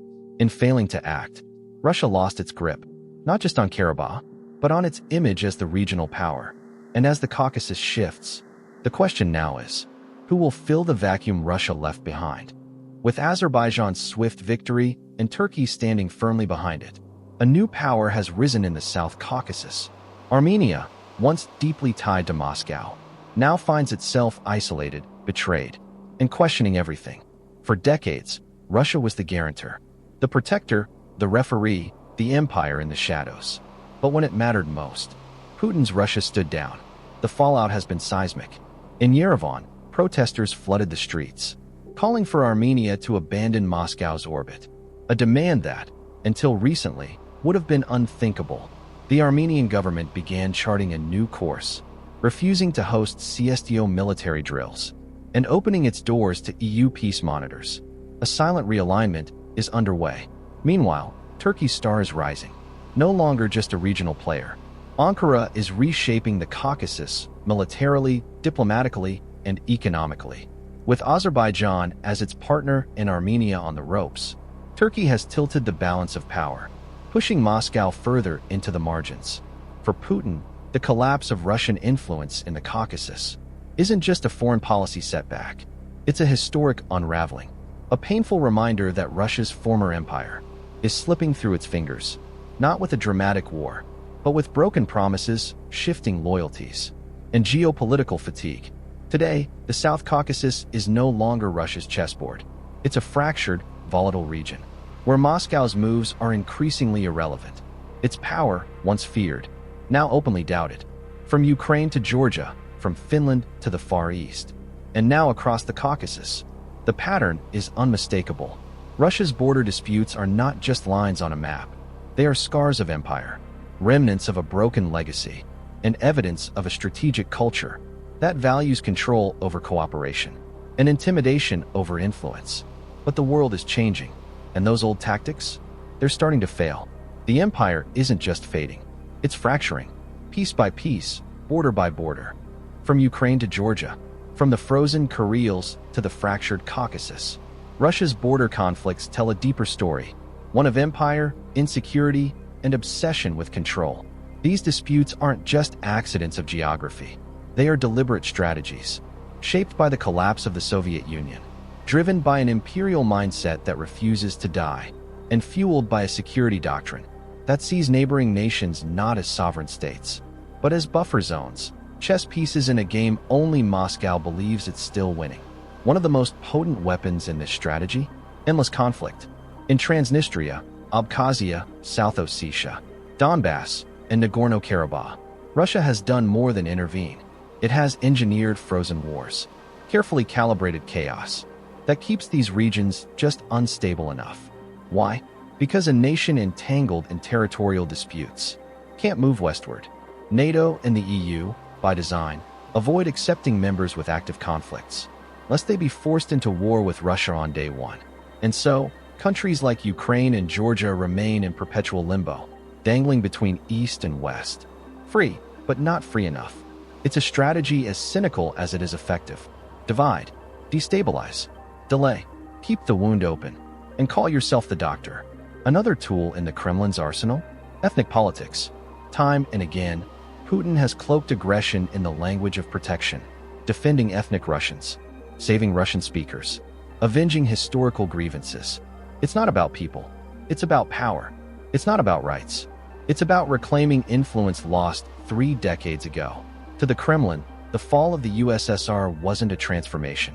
It was a trauma, and border by border, conflict by conflict, Russia has been trying to undo it ever since. This is the heart of Russia's playbook. We're not invading, they say. We're protecting our own. That was the official justification for the annexation of Crimea in 2014. and again for the full-scale invasion of Ukraine in 2022. Russia claimed it was defending Russian-speaking populations from so-called persecution, but that's not protection. It's projection, and the ideology driving it? It's called Ruski Mir, the Russian world. More than nationalism, Ruski Mir is a civilizational mission. The belief that Russia has a sacred duty to defend, unite, and reclaim all Russian speakers, all Orthodox Slavs, anywhere they may live, under Moscow's sphere of influence. It's not about rights. It's about reunification by force. It's about seeing borders not as boundaries, but as temporary mistakes of history. This mindset fuels Russia's actions. Wherever a Russian minority exists, Kazakhstan, the Baltic states, Moldova, even deep into Central Asia, the pattern is always the same. First, claim persecution. Then, manufacture a crisis. Finally, send in the troops, or at least the weapons, spies, and propaganda. Even when there's no actual danger, Russia invents one. And in doing so, it echoes the darkest chapters of modern history. This strategy isn't new. It mirrors Nazi Germany's claims on the Sudetenland in the 1930s. It echoes Serbia's interventions in Bosnia and Croatia in the 1990s. But Russia's play is bigger because it's backed by nuclear weapons, cyber warfare, and a global propaganda machine. Beyond the ethnic myths and revanchist dreams, there's a cold logic, strategic paranoia. Russian history is stained with memories of invasion. From the Mongols, from Napoleon, from Hitler. So Moscow builds buffer states not for peace, but to create depth, a wall of chaos between itself and the West. This obsession with security fuels endless expansion. And every time a neighbor reaches for sovereignty, Russia reaches for its borders. Because in the Kremlin's mind, if a former Soviet state becomes strong, stable, and Western-aligned, it proves Russia's decline. And that's the one thing Putin's regime cannot afford. To understand Russia's obsession with borders, you have to understand its scars. 1812, Napoleon invades. 1853, the British and French storm Crimea. 1941, Hitler unleashes Operation Barbarossa. Each time, the enemy comes from the West. Each time, Russia bleeds. These weren't just wars, they were national traumas. And they carved one belief deep into the Russian psyche. Never again. That's why, for generations, Russian leaders have demanded one thing above all: depth. Not just space, but strategic space. A cushion of buffer states. A wall of loyal or fractured neighbors between Moscow and the rest of the world. During the Cold War, that wall had a name: the Warsaw Pact. Poland, East Germany, Romania, Bulgaria. A belt of satellite states, Moscow's shield against NATO. But then came 1991. The Soviet Union collapsed, and one by one, the buffer states were gone. Poland joined NATO. The Baltics joined NATO. Romania, Bulgaria, Slovakia. To Moscow, this wasn't peace, it was encirclement. Every NATO flag planted near Russia's border was seen not as diplomacy, but as invasion by inches. And now, Ukraine, once the crown jewel of the Soviet republics, wants in. To the West, Ukraine's choice to join NATO or the EU is sovereignty. To Moscow, it's a threat that cannot be allowed to stand. This is why the war in Ukraine was never just about Crimea, or Donbass, or a few lines on a map. It's about preventing Ukraine from becoming a Western fortress on Russia's doorstep. It's about preserving what's left of Russia's strategic depth. It's about stopping the West, not with diplomacy, but with tanks, missiles, and blood. Because to the Kremlin, every lost buffer state isn't just a loss of territory. It's a step closer to invasion. And that fear, justified or not, drives everything. Russia's battles aren't just about maps. They're about memory, myth, power, survival. Just like in Ukraine, the continued occupation of Abkhazia and South Ossetia is not just military strategy. It's insurance, a way to keep Georgia trapped in limbo, never fully able to break free into the West. And when Finland joined NATO in 2023, it wasn't just a geographic loss. It was a psychological defeat, shattering the illusion that neutrality could shield Russia from Western influence. But here's the truth. Russia's border conflicts aren't just driven by fear of NATO or the scars of history. They are also fueled by politics at home. Every invasion, every defense of the motherland, is also a carefully timed performance for the Russian people. In 2008, it was Georgia. In 2014, Crimea. In 2022, the full-scale war in Ukraine. Each time, Putin's popularity soared. Each time, the Kremlin wrapped itself in the flag, distracting the public from economic woes, corruption, and isolation. In a system built on control, war is more than policy. It is a tool of legitimacy. The message is clear. Only a strong, defiant Russia, surrounded by enemies, can justify an authoritarian grip at home. And that's why concessions are dangerous. That's why retreat is unthinkable. Because if the myth cracks, if Putin appears weak, if Russia stops expanding, the entire system might begin to unravel. So these border conflicts, they're not just scars from the past. They are the scaffolding of the present. And until Russia chooses to redefine strength, not as domination, but as cooperation, the world will keep living in the shadow of its fear. But every empire built on fear eventually faces a reckoning. And for Russia, the costs are rising. The war in Ukraine, meant to showcase Russian power, has instead exposed its limits. Tens of thousands dead, a bleeding economy under relentless sanctions, a military stretched thin across too many borders. And the cracks are starting to show. If Ukraine holds the line, if it pushes Russia back, this could mark the beginning of Moscow's strategic decline, a turning point where expansion gives way to isolation, where bravado turns into vulnerability. But if Russia prevails, if Putin emerges emboldened, the threat won't end in Ukraine. It will move west, to Moldova, to the Baltic states, testing NATO's resolve, one provocation at a time. Because as long as the Kremlin views borders as suggestions and neighbors as vassals, conflict isn't just likely, it's inevitable. The future now hinges on a single, brutal question. Will Russia cling to its imperial ghosts, or will it finally confront them? That choice will determine not only the fate of Ukraine, but the stability of Europe, Asia, and the world beyond. If this deep dive opened your eyes, hit the like button, subscribe, and drop a comment below. Will Russia ever change? Or are we watching the last chapter of an empire unravel? Stay tuned for more hard truths from the front lines of global power. This is Combat Inside Alpha.